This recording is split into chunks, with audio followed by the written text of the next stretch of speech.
Okay.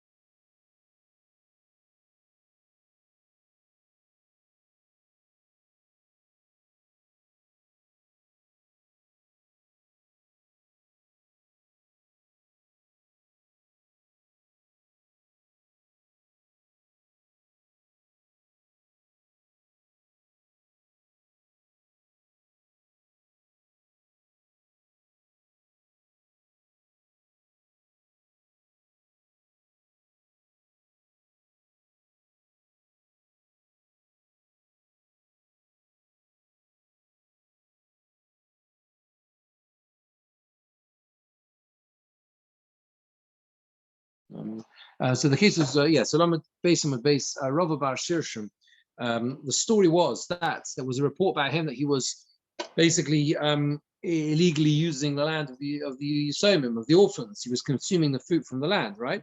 And Abai said to him, when he was challenged about this, because there was reports that was taking place, it was clear that was what was happening. So Abai challenges him and said to him, tell me what the story it was. And he said, it's very simple. He said that the land that I had that belonged to these people, their father, the arrangement we have is what's called a mashkanta d'sura. Mashkanta is a pledge, or that guarantees the loan, right, effectively. And the deal was that I lent money, and I would be able to use the land, right, to benefit from the land. And once I had, let's say, used the land for 3 years, that kind of seems to be the case, then the land would return to the owner, and I've used the debt, and the debt's been paid back. That's basically the deal. But so that would have been simple. And in fact, he said that I used it for 3 years while the father was still alive. That was the story.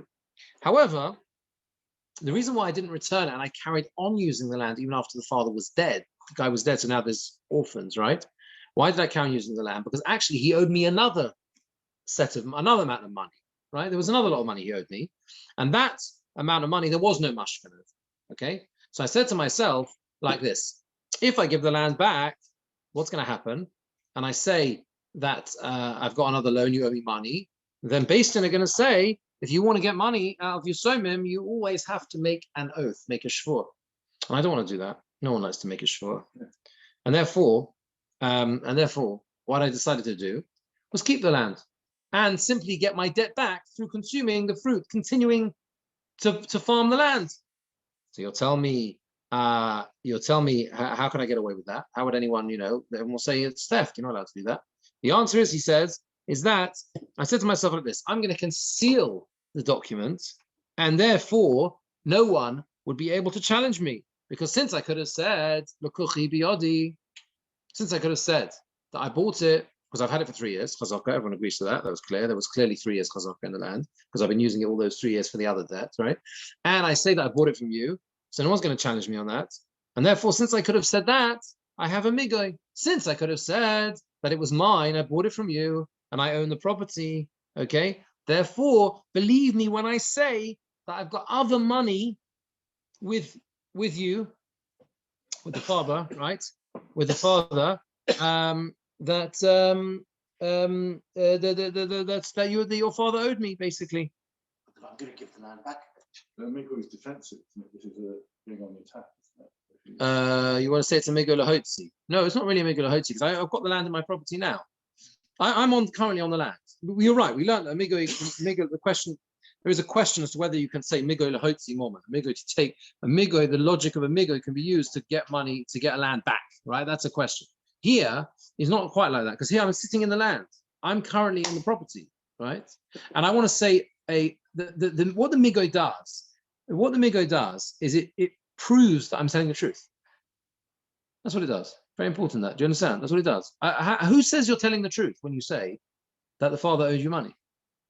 That's the story, right? Rav Bar Shirshim says that the reason why I'm using the land is because it's my money, because he owed me another £500, and that's why I am using £500 worth of crops. People are going to say, who says? Prove it. There's no documentation on this loan. The answer is, my proof is the migo.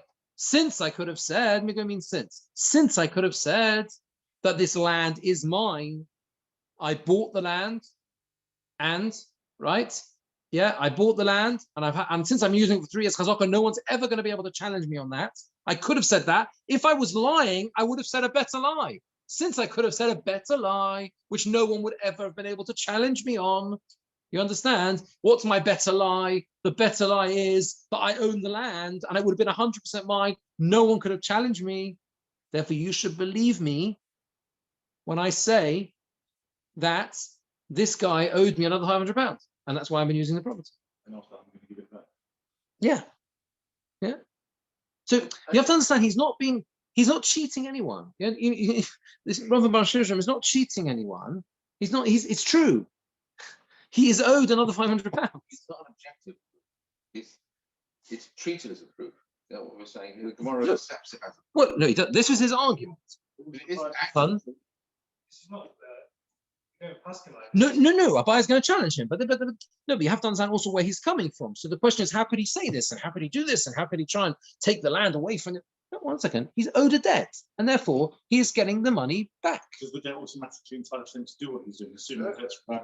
Well, was he taking the one to say?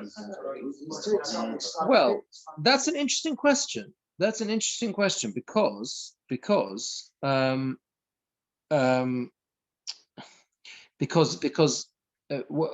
have to understand, how could he do this? How could he do this?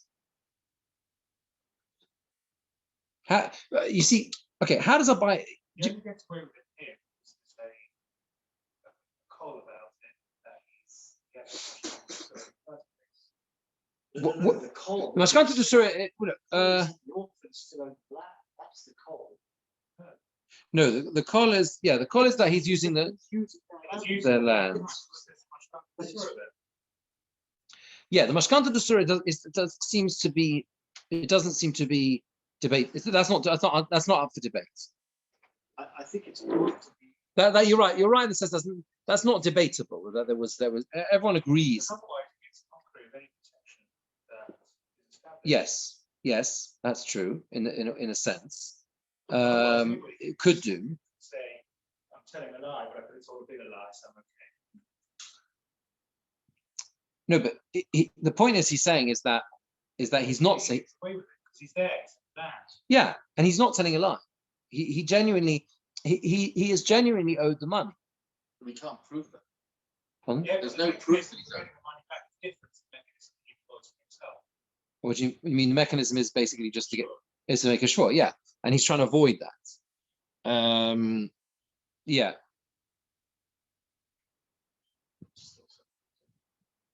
Well, that was not convenient for him, so he found himself. Yeah. Well, it's not. I mean, he's found a way. He's found a way to avoid. He's found a way to avoid making a shore. That's all he's done. Rabbi Birnbaum was saying like this: I'm going to get the money anyway. I'm going to get the money anyway because I'm going to make a shore. I could make a shore. I can do it. I'm genuinely owed the money. It's not going to lie. He doesn't want to have to make a shore. So he has got another way of getting the money quicker than having to wait, let's say, till they grow up or whatever. What was that? Why doesn't he want to make a shore? Based in their institution, this idea you make sure. Yeah. It's like sacrilege to sure. Based in their saying make sure.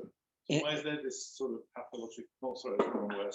No, it's not. Why is there It's not this? something, I think. Why is there this allergic reaction to make? Oh, why is there an allergic reaction to making a shore? When it would be a simple solution based on sanction. And he'd be telling the truth. He wouldn't be lying. You don't have to get into all these kinds of. No, he doesn't. There is a general aversion throughout the Gemora to making a shore. People don't like making shores, right? And that's the Gemora in the Dorim is full of that, right? The people don't want to make it's understandable. It's understandable people won't want that. People don't want to make a shore. That's the point. Why is it? Why is he avoiding it? Why is it telling the truth? It's such a terrible thing. I was you don't want to make sure in case there actually is a mistake. What you understand? That's why you make sure. No, you don't make No, sure. it focuses your mind. No, maybe you're mistaken. You do it. If you're mistaken, then this is always a problem. Get the land back.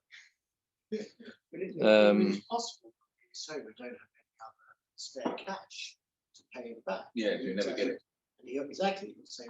We unsecured credit. So So if I there's- keep staying on the land and only Yeah, he's getting his money back quicker. That sounds much more equal, but Gemora is actually saying he doesn't want it. So 1 second. 1 second.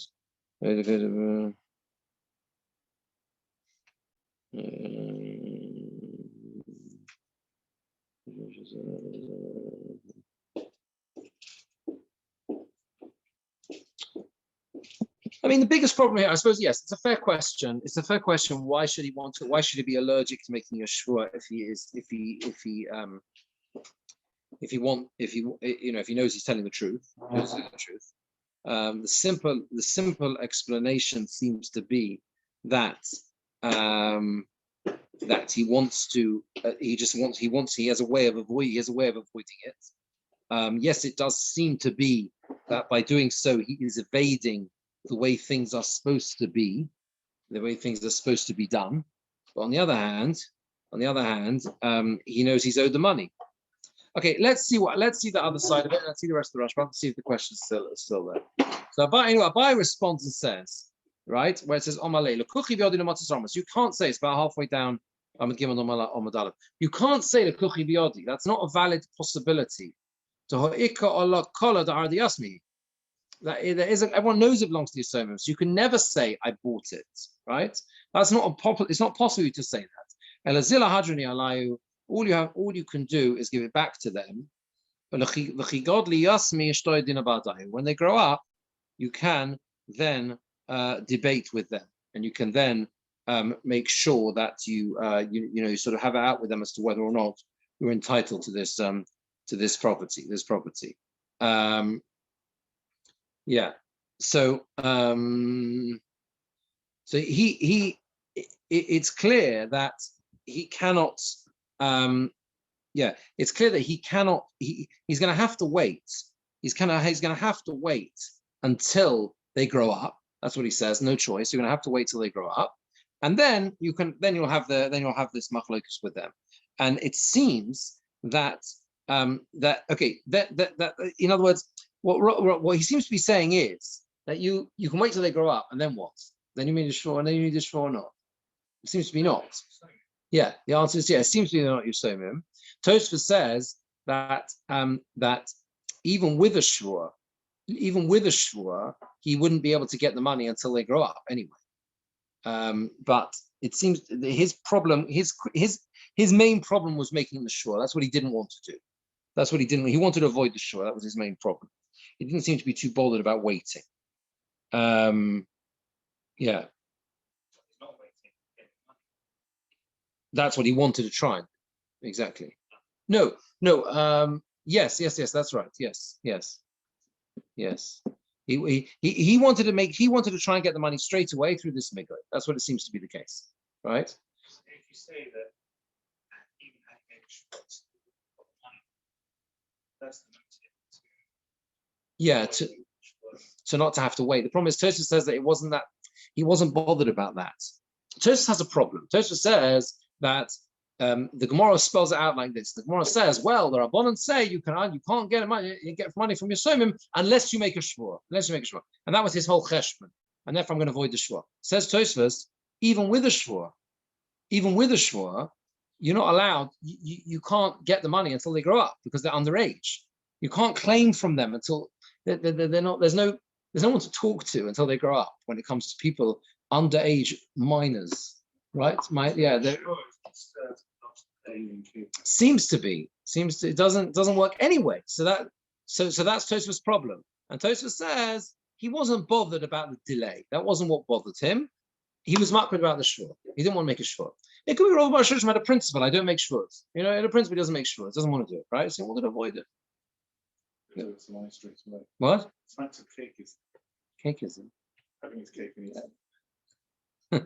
Getting the money and not making the shvur. Yeah. There's another side of the whole thing, which is that he is by staying on the land and benefiting from projects, he is depriving the Yisomim of income from the projects until the loan is repaid, which they are due when they inherit the field and produce from it. You mean because he's using it? No, but he's owed the money. Doesn't matter. It doesn't matter the fact he has a debt.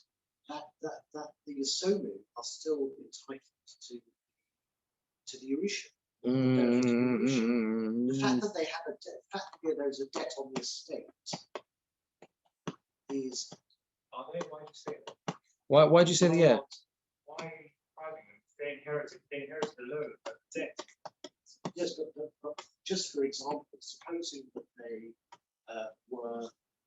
that the father had intended that the debt is repaid after a specific period of time when a certain amount of money comes through for another, and that he was intending that Yerusha, that the orphans would be living off that land, living off the benefit of the produce. Yeah, so the point is that the land is tied to this debt, right? In other words, Rabbi Bar Shirshim is looking at it. It seemed like this. Yes. Yeah. No. But he's when a person when a person dies, right? The creditors have to be paid off. There is just a problem in terms of how you claim, because you need to have someone you can claim from. And if the only people you can claim from, as in this case, are underage minors, you can't get it. And then you've got other issues like the Chachomim made a protective takona, which is you need to make a shua because they may not know all the affairs of their father, etc., etc. So what Rabbi Bar Shirshim is doing is simply developing creatively a clever way of avoiding all of that, because he's entitled to the money. I get that. He's not going in the middle of the night and robbing them. He's got the field now. No, that debt, that other debt, Yeah, was not secured by the Mashkanta Tesura. no, I don't think that makes a difference. Mashkanta Tesura was separate. Yes. He has a claim on the land to get his money back. If you read Mashkanta Tesura, he happens to have. True, that's all true. But that's true. But it doesn't make a difference because this land is tied to his debt. No one disputes. No one debates that. Assuming it's true that he's owed the money, he can take that money from the property of the father. That's how it works. When you get a loan, it's meshubed to your loan, right? It's committed to your loan. It's enslaved. No, even if you're not in possession, it's just that if you weren't in possession of the land, I mean, there are rules around this, Marval Pem or Bishtar, whatever. There are rules on how exactly it works. But in principle, the point is he's able to claim this money. If the debt was going to be repaid in 5 years' time, yeah. No, that's different. That's different. We don't seem to be suggesting that, right? He is obligated. There's a debt, right? There's a debt that I'm entitled to. The only problem is that Chachomim made a takona that I can't get it unless I make a shua. And therefore, I've got a clever plan to avoid that. That's what he's doing. And therefore, I can get my money now without making a shua. That's what he's doing. But even if he makes a shua, another way, even if he makes a shua, yeah, he can't take the debt off the orphans until they're of age. No, so that's what the Tosfos deals with. Tosfos says that didn't bother him. Oh, I see. So yeah, he didn't mind that. He didn't mind that. Even though without a shvua, he couldn't claim from them until they grew up, says Tosfos. Nevertheless, he wasn't bothered about that. He just wanted a way to avoid the shvua, right? So it's interesting that's yeah. It doesn't feel right then. If he's genuinely not bothered about the timing of the repayment. Well, just about the shuvah. Just about the shuvah. Yeah, that's what bothers him. And let's see the Rashbam, because the Rashbam was a long Rashbam here. Let's see if that helps us also with this in this one. So there's one. So let's go from the Rashbam, which is Mehaimnanor, which is 1, 2, 3, 4, 5, 6 lines down on Lamed Gimel on the Aleph. So he says, since I could have said, because I could have said I bought it, so believe me when I say that I have money with you, right? Mehaimnanor below shvua, I will be believed without a shvua. Okay, this is the logic. The logic is, since I could have said I bought it because I've been there 3 years chazaka, and I would be believed below shavua. Why? Danish bon ala karka. You don't make oaths on karka. There is no din shvua on karka. That's the halacha. There'll be a din shvua on a loan, but not a shvua on a karka. You don't make a shvua that you own land, that you Danish bon ala karka, that you own land. And furthermore, the cheska sholeshonim b'mokum shtar kaimo. The cheska sholeshonim is as good as a shtar. So I don't need to make a shvua because I've got a shtar. That's what Cheska Sholem does. Okay, right? What the Rashbam is trying to do here is trying to do here is effectively, I mean, there are those Rishonim who learn, Ban says that he's trying to answer a question of Tosfos as to why there isn't a Shvur D'Rabbanon.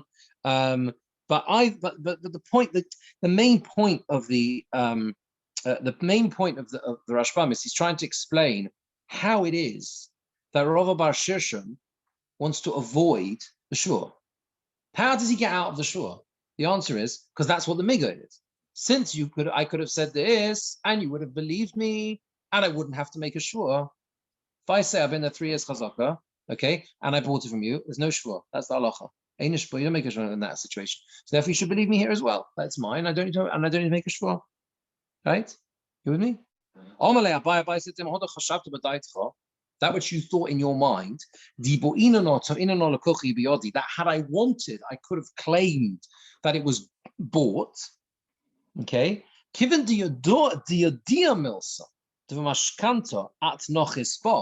since everyone knows, it's public knowledge that you entered this land through a mashkanta d'sura arrangement. That is a fact. No one disputes that on the basis of the original loan. Therefore, you're not able to claim that I bought it.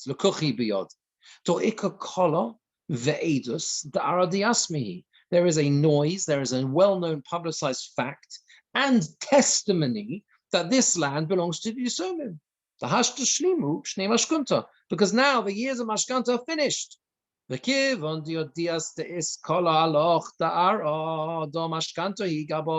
And since you know that there is a noise about you, that this land is a mashkanta with you, and you're aware of this fact, that you got this land as a mashkanta, and it was never purchased by you, okay? And you knew this, right? Or since you know that, in other words, you are aware of this fact that it's public knowledge that this land was a mashkanta and was never bought.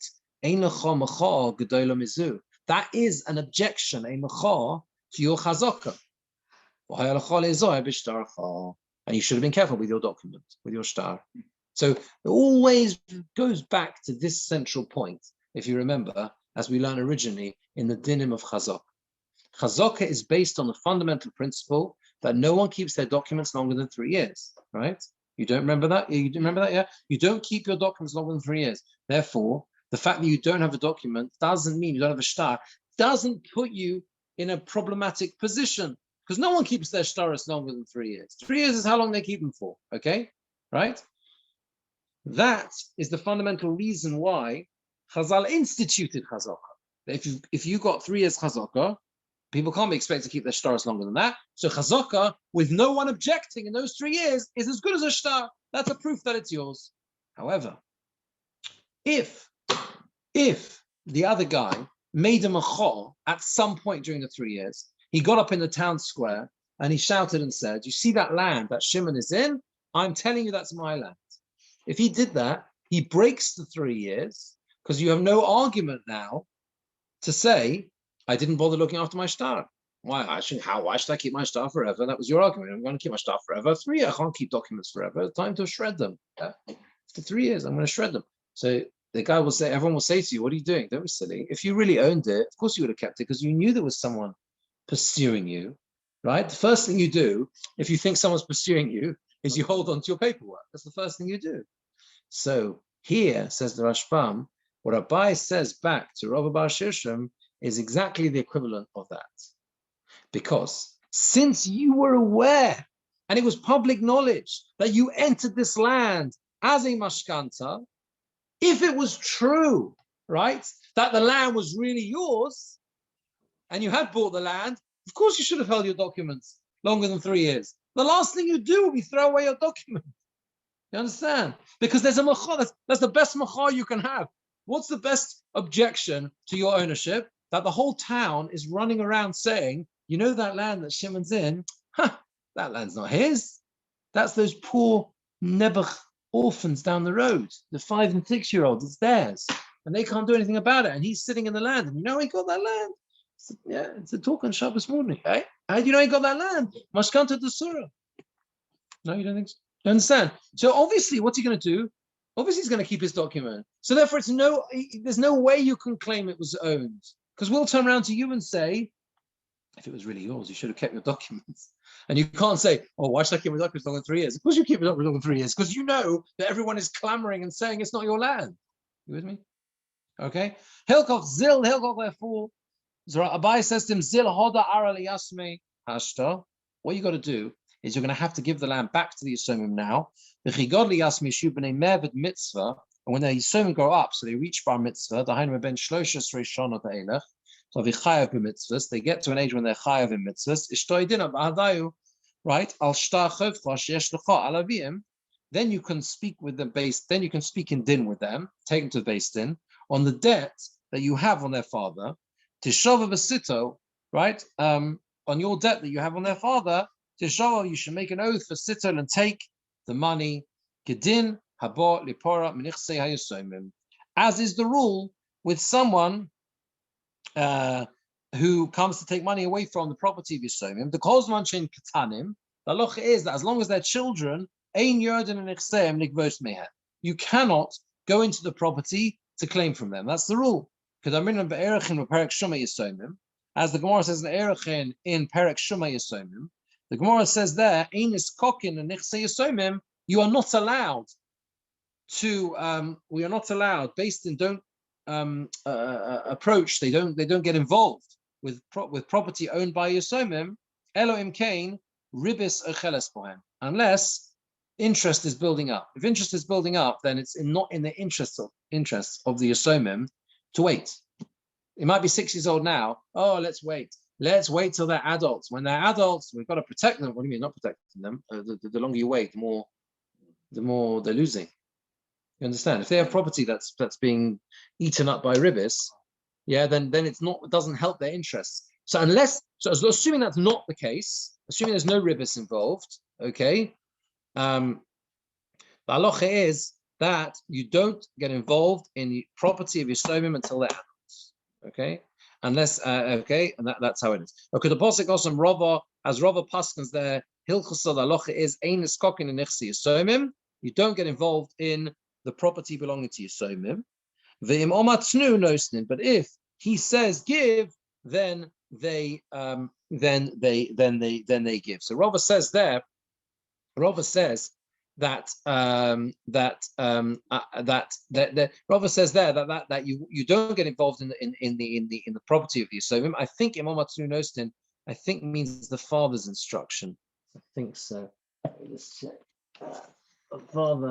If the father gave that instruction before he died, yeah, because otherwise it wouldn't make sense. So let's look first 2 seconds.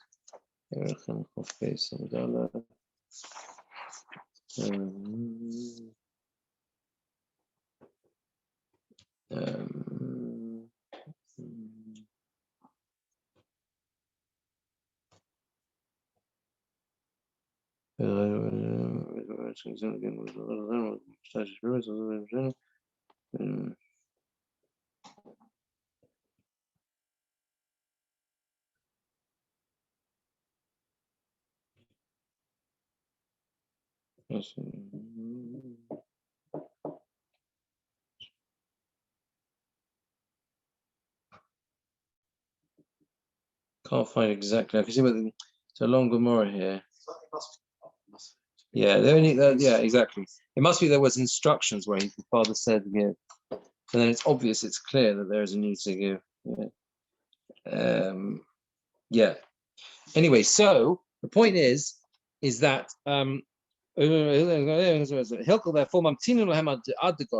you wait until they grow up. From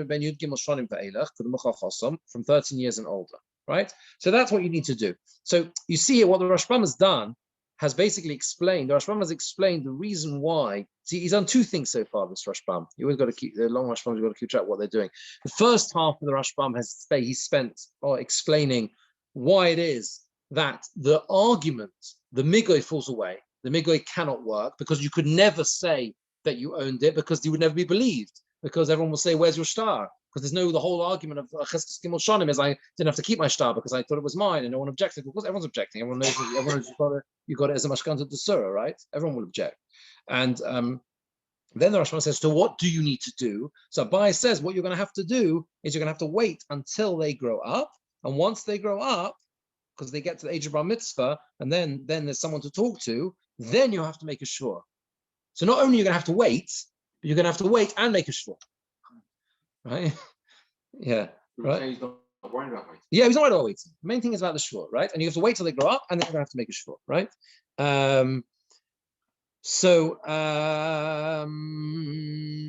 Yeah. Now. Yeah. Well. Oh, that's interesting. Well, yes. Interesting. Does he have to leave? Of course. Presumably. Well, he certainly can't use the land, can he? Yeah. Yeah. He can't use the land. Can't use the land. Just recovers the debt. Yeah. Yeah.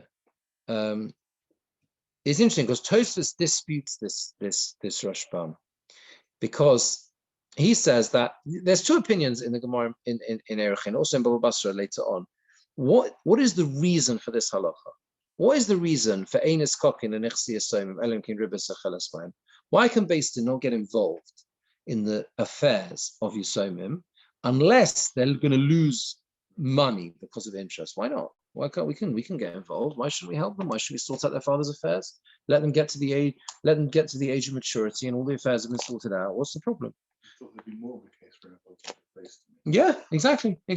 So there's a machlokus in Erechin and in Baba Basra as to what the reason is. Machlokus in Rav Papa and Rav Huna Bar Yeshua. Rav Huna Bar Yeshua says, Mishun Srori, that we're worried that maybe there is side money. Srori basically means that there's Srori means bundles. The concern is that maybe the dad stashed away money, which we're not aware of, right? And that means that maybe it's already been paid back, okay? Or at least there's money. I think it means there's money allocated. Right. Rashi says here in Erechin, sorry,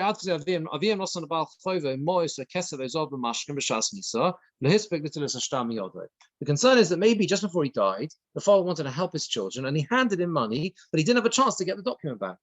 Now, if you, based in well-meaning, might step in and try and, let's arrange his affairs. And maybe the father's actually paid back, and the guy's going to pretend, and it's going to, he's going to pull a fast one because he knows there's only 6-year-olds and 7-year-olds there, and they haven't got a clue.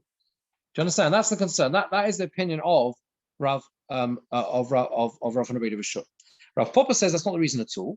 The reason is because paying back a Baal Chov is a mitzvah. And Yisomim underage are not b'nei me'avad mitzvah, like the Rashbam says here. They're not involved in mitzvahs. They can't get involved in mitzvahs. They can't do mitzvahs. Right. That's what he says. It's a more blanket thing, right? Tosfos says it must be not like the Rashbam that, or at least, and not true actually because he's explaining Abai. But anyway, Tosfos says that Rabbi Bar Shirshim must hold like Rav Huna Bar Yeshua, that the reason not to get involved with the affairs of the Yisomim is because maybe the father's paid back, which we are not aware of, based in. Because if the fundamental reason why you can't get involved in the affairs of the Yisomim is because they're underage, right? Is because they're under bar mitzvah, then even if it's true what he's saying, that means to say it's true that the father owed him £500 and that's why he is sitting in the land, he's not allowed to do that. Because they are not people who have a chiyuv to pay back a debt, because they're under bar mitzvah. You understand? Rav Bar Shirshim, if you say the reason why you can't get involved with the property of your Yisomim is because they're under bar mitzvah, these orphans, then it doesn't make it doesn't make a difference what logical arguments Rav Bar Shirshim comes up with. Right? As I'm going to use it, and they believe me that it's true, and I could have had a migoy, and therefore I'm going to end up getting my debt back by working the land. What do you mean? You can't, because they don't have an obligation to pay back a debt, so therefore you can't just get on with it. You're not allowed to. Yeah, you can't, and you can't do that because the person, they are not obligated to pay back a debt until they grow up.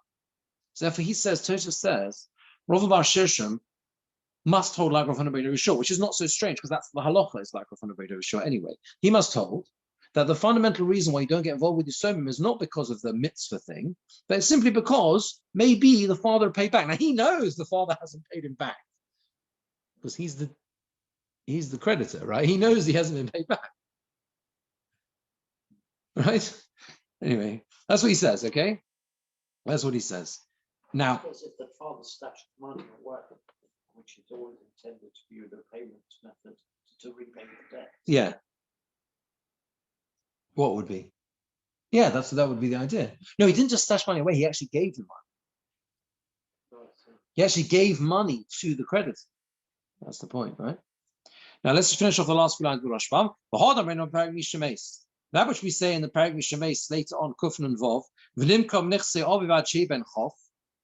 there it says that he doesn't sell his father's possessions until he's 20, not 13.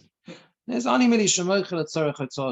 if he's selling for his own needs. That means to say to make money or whatever, or his own purposes, or to get food or whatever. He wants to sell some of the property off. But to pay back his father's debt, based in Mochan Rabben Yud Gimel Ve'elech, based in can sell from the age of 13 and onwards. You know, right? It's very logical, by the way. Very logical that we don't let orphans sell property, for their own, start trading on the father's property until they're 20. What does an apotropos do? It's a good question. Apotropos looks after the affairs of Yisomim, and an apotropos has certain rights and responsibilities and is able to do certain things. Doesn't sound like it from here. Or no, it could be there is no apotropos. Because it could be an apotropos needs to be appointed. I can't remember. They're all yeah, I think so. But I don't know if that doesn't sound like that. No, but that's not gonna, I don't think that's gonna help here. Yeah, they're all discussed elsewhere, I think, the way it works. Anyway, Vinami Milva al Pehi, even if it's an oral alone just by mouth, by word of mouth, Ki godly Lishtoy Din Abadai, when they grow up, you can speak to them, arrange a din with them, be a shava and make an oath, and take money. As Rapapa says at the last sugya of our Masechta, which is Hilchsa Milva al Peh, alone, an oral, alone by word of mouth, Govim and Yershin. You're allowed to claim from the inheritors, the Yorshim. That's only, however, if there are witnesses that he lent him money.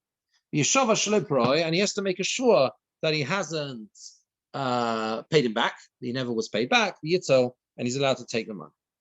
So the Rashbam here is again. The Rashbam here is in again. So it's in three parts. Number one is why the migo doesn't work, right? Number two, what do you have to do? Abaye's view is you have to wait till they become bar mitzvah, and then you have to make a shvua as well. Bar mitzvah is enough, he says. You don't have to wait till 20, because when it comes to dealing with the father's debts, based in step in as soon as they get to bar mitzvah. And finally, he adds that don't worry about the fact that even if it's a loan just bal peh, it's fine. Rav Shishim can still deal with them once he gets, as long as he makes a shvua, he can still get, even if it was a loan bal peh, right? No, 20 is the higher. You need for them to start selling the father's property. No, not to pay off the debt. To start selling the father's property in order to, let's say, make money. That's a tangent. Or because they need money. They need money just for their own income or whatever.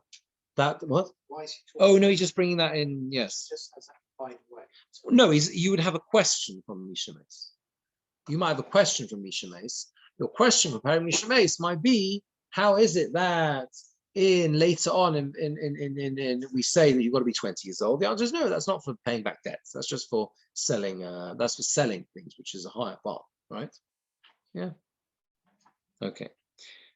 Good. Next story. Krive the Rabbi Bar Ovin Shochiv V'Shavak Dikla.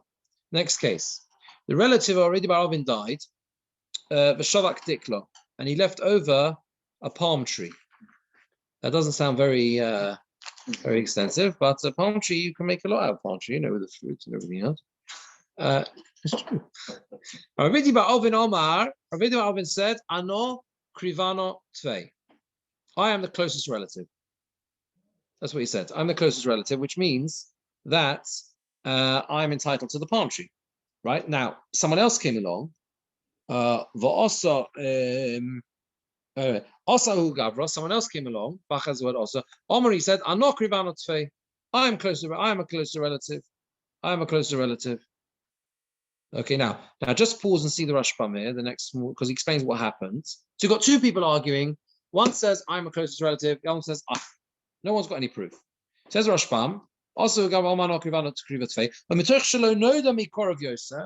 it wasn't known who was a closer relative, that guy took hold of the land. The Yosef was stronger. He was more powerful, had greater strength than the other one. As Rav Nachman says later on, this one says it was my ancestors, and this one says it was my ancestors. Called Alim Kvar, whoever stronger wins. Now, I said to you before, that's a whole sugya in a couple of dafim, right? How does that work? What do you mean? Fight it out? Literally, they have like a bear fight to decide. Maybe could be a literal fight, or it could be a fight with proof. Either way, Kol Alim Kvar, whoever strong wins, is like a necessary thing that based on sometimes have to rely on because it's not solvable. There are two people here. No one has proof. They both claim to be the relative. What do you do? Why? Who says that's just? One might be completely making it all up. The other one's honest. Don't know. There's a logic to Kol Alim Kvar. The logic of Kol Alim Kvar is potentially, we'll have to see, is that if it's really yours, you'll work harder for it. Yeah, it's not simple just to say split it, right? Just to say split it. Also, it may not be splittable. But anyway, either way, that was what happened. But then there's a twist. L'sof at the end, Odile, he admitted, okay? He admitted the iu korif tfei. At the end of the day, he admitted, the person who was machzik admitted to Rav Idi bar Ovin that he was a closer relative. So, the other guy. What do you mean admitted? That's what he's claiming. No, He admitted that Rav Idi bar Ovin, he was lying. Yeah, so he admitted to him, and that would seem to be a slam dunk for Rav Idi. He shouldn't be all right now. So Rav Chisda gave it to him. Yeah, very good, right? He's admitted that it's yours, that you're a closer relative, and therefore you can have the land. But then he said back to him, Rav Idi wasn't content with just taking the tree and walking. Rav Idi said, I want all the fruit that this guy has consumed from the moment that we had the dispute and he took it by force until today. I want him to pay me back all of that fruit these owns, which would say it also seems reasonable. No? Yeah. Omar, he said, that means to say, he said, yeah, Adam Godol. So this is Rav Chisda says, right? When Rav Idi made this claim, he said, this is what they say about this individual, Rav Idi, that he's a great man. Aman kosomich mar. Who are you relying on? Ahai.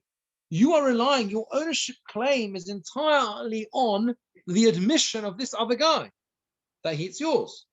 Hoka Omar, and he himself is saying, right? He said until now, until this moment in time, he said, but I am a closer relative. And he consumed all the fruit through the rule of Kol Alim Kvar. So what's happening now is he's giving it to you now as a gift. That's what he's saying. He's giving it to you this moment as a gift. You don't have any zechus min hadin in it. He's giving it to you. And as a result, you are you're not entitled to the fruit until this point. Now, Abai v'Rava l'Sfirlu, we have to see how this works. Abai v'Rava l'Sfirlu hold Rav Chisda. Abai v'Rava disagree with this view of Rav Chisda. Given to Odi. What do you mean? Since he's admitted. He's admitted that it's yours. If he's admitted it, that's the other guy's. Then obviously the fruit's his as well. So what you're going to struggle with here, we're all going to struggle here with, is to try and understand Rav Chisda's. Abai v'Rava is fine. Abai v'Rava is exactly how you would think it would be, right? If he's admitting, if you have a dispute with someone, actually, I was lying. Actually, really, it's yours. Well, obviously, then everything you've eaten has been in theft. So obviously, I can get it back, right? So what does Rav Chisda mean? That's the question, okay? So basically have the power to they Well, by the Alim, they Oh, okay. How Alim Dvar works? Yeah, no, that okay. Therefore, That's what you want to say. That's pshat. even if they got it wrong, That's even if interesting. they got it wrong, Okay, they gave the ownership. that's interesting. Okay. You want to say that? You want to say that? You want to say that's the svara? You want to say that's the svara? Say it again. You forgot. I'm saying that when there's a dispute based in making a war to something, that conveys the ownership to that person, whether it's right or wrong at a later date, they gave the ownership away. Does that really make sense? Then? I mean, I hear it's a good argument, but does it really make sense if you think about it? Because Kol Alam Gvar was a b'diavad psak, right? Like no choice, and now we've got a solution. Yeah, but otherwise you would say then when it became apparent at a later date that they got it wrong, then the Mafreya, he should own it. And he should be entitled to it. So what's your Christmas for then? Well, That's the problem. Yeah. He didn't own it. Yeah, but Rav Chisda must have had a svara to it. Yeah, which is what Tosfos and the Rashbam struggle with, trying to understand Rav Chisda. That's what they struggle with, and in some ways it depends. They actually say there's a different text to the Gemora.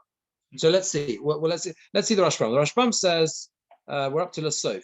The Sof Shona Oshno Saim. You see it about 6 times on the bottom. After a year or two, Odilehu Machzik Ravidi Barovin. This Machzik admitted to Ravidi Barovin. Okmar Rav Chisda biyadei Ravidi. Rav Chisda gave it to Ravidi. Amar Ravidi Rav Chisda. Ravidi then said to Rav Chisda, Lahadiliyahu Gavra Perid Ochal. Me'oyom Adu Idna. He should return all the fruit that he ate from that day until today. From the time that my relative died, because he's eaten them illegally. And Rav Chisda said, no, who are you relying on to merit the tree? Ahai, Ahudois Piv, on this other guy, the admission that he had, that he's now admitting that you are a closer relative. He said until now, I am a closer relative. And he ate the fruit through the rule of Kol Dalim Gvar. And that which he admits now, it's like he's giving you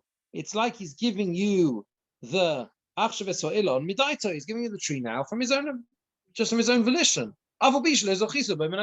Even though you haven't got it, this seems very much like Yossi's saying. This is exactly. Is it possible that knowledge came to him later on? He believed he was the close relative, so he took it in all good faith. He wasn't lying or anything. Then evidence. Then his mum comes on and goes, no, you've got it wrong. Rabidi is the close relative. So the guy, honestly, goes back to Basin and says, I'm really sorry. I've actually got some new information that makes Rabidi a close relative of mine. I'm giving it back to him. And so what Rav Chisda is saying, at the time that you had it, that you were awarded it, you believed, and everybody, the world believed, that you had a right to it. But is he now admitting? He's admitting that he was wrong, but not that he lied. New information comes to light. All right, but that means you got it. That means you used it illegally. It might have been a mistake. No, he didn't use it illegally. He That's did. the point. It wasn't his. He made a mistake. But on the information at the time. So what's the difference? It makes a difference. Does it? According to If I think I own your gold ring, and I use it for years. Okay, it's not a good example because I'm just going to back at the end. But if I'm working your land because I genuinely think it's mine, right, and it's not true, don't I have to pay it back for what I've used? Yeah, I would think so. Yeah. I made a mistake. All right, I made an honest mistake. All right, you're still benefiting from someone else's property. Look, let's just look at the next one. Look at the next Rashbam on the top. Given to Abai and Robert say, given to Odi, since he's admitted the Shalokadin Hechsik Adata, that illegally he's used it until now, Odi, he's admitted the Yishalim Perish Ochal, and he has to pay back the fruit that he ate. The Chinaloch and that's the halacha. Abai and Robert is much easier to understand. Now, the point there are two different versions of the Girsa here.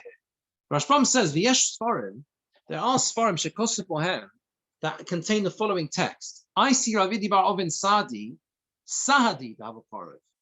Ravidi Bar Ovin brought witnesses that he was a relative. That's totally different now. There was nothing about the other guy admitting that Ravidi was a closer relative. Ravidi brought witnesses that he was a relative. So now he's got Eidim that he was a Pharaoh, but not that he's more of a relative. Oikmar of Chista biyodeh, and Rav Chista then gave it to him. The Gemora Perish came, and Rabbeinu Chananel explained it the same way. Only Rav Chista said to him, "Amaika samachta to achil nil de peri odos piv." And what are you relying that you're eating the fruit on his admission? Until now, he has claimed that I am the closer relative. That's what he's claimed. For Hani Sadi, the ISIS, these witnesses that you brought, Lo Misadi, the Ant Korov, they're not testifying that you are a relative, a royal Yarshai, and fitting to inherit him, who ain't a royal Yarshai, and he is not fitting to inherit it. They're not doing that at all. El Asadi, the Ant Korov, they're just testifying that you're a relative. I know your doyle, don't know anything about it. Since he could say, I didn't eat any fruit at all, he can say, I did consume the fruit, but it was mine. Because I am a closer relative. The Edom don't contradict him in this respect. That's why we don't take away the fruit from him. So Rabbeinu Chananel changes the whole thing. He says there was no subsequent admission that the other guy was that Ravidi was the relative. Because if that was the case, it's impossible to understand Rav Chista. That's Rabbeinu Chananel's fundamental problem. How can you ever, right? That's the problem. So the Rabbeinu Chananel has a different gersa, and his text is that all Ravidi bar Alvin did was he brought witnesses that he was a relative. Now, because he's now got Adim that he's a relative, obviously he's going to get the land.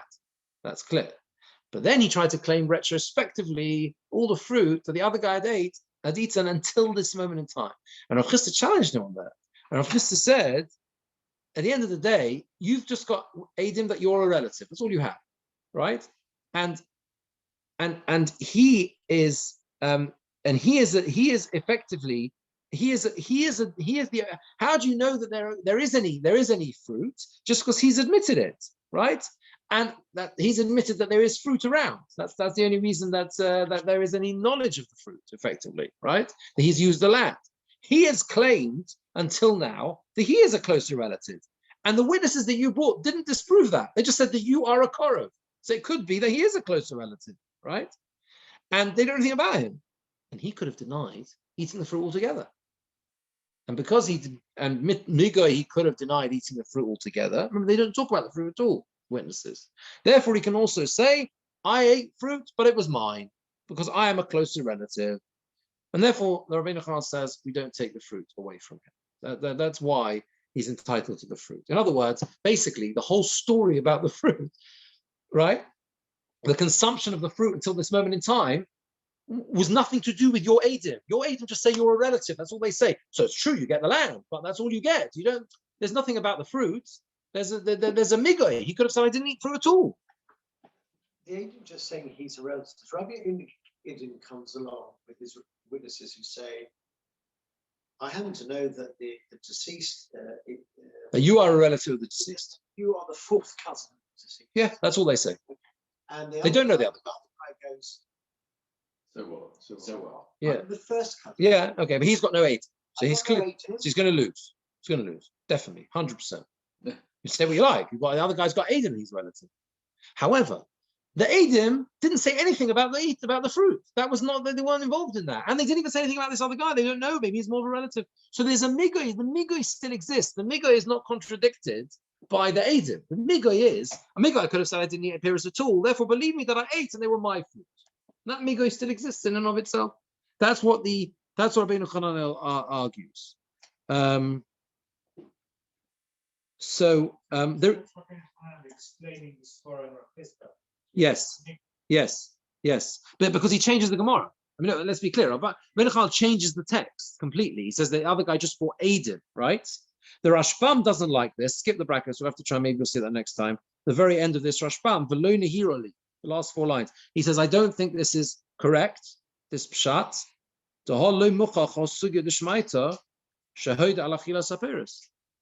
There's nothing in this sugya which implies that he admitted about eating the fruit, that it was his admission Ela Eidim hoyu b'dover. There were witnesses. Everyone knew that he was eating fruit. Below yochal lichbar. It wasn't something you could deny. Rabbi Nachman's whole pshat is based on the fact that even though the other guy doesn't have Eidim, but he's got a migoy about the fruit. But nowhere in the Gemara does it imply that the story is that the eating of the fruit was a disputed fact. That's a new introduction into the Gemara. The assumption of learning a sugya like this is that everyone's aware of the facts, like the fruit being eaten. So to create a migoy that he could have said he didn't eat the fruit is very difficult to understand. Therefore, the Rashbam does not like Rabbi Nachman's pshat. If so, we are effectively back to square one, because Rabbi Nachman's girsa is difficult to understand in the text of the Gemara, even though it would resolve and help us resolve understanding of Chisda, but it doesn't seem to fit with the text, and therefore we have to understand what the logic of Chisda is according to the Rashbam's girsa. So we will recap this in Mitzvah Hashem next week, and we'll finish it off then. So we didn't quite finish it today. Okay. Thanks for coming. Thank you. Okay, take care. Have a good evening. Be well. Okay. I didn't hear Yossi's question, by the way. Pardon? Didn't hear Yossi's question. He says Which one? something about svara at the end of it. He said he was learning Gemara in one way. And And you said just the last 10 minutes. We're trying to explain that. I catch what he said. The father hiding the money. Yossi understood another way. I'm not sure that's all right. Okay, well, we're going to recap it anyway next week, Jeremy. Pleasure, no worries. No worries. Well, so Bye. unfortunately, Amen. Thank you. okay, see you soon. Bye. Okay, bye.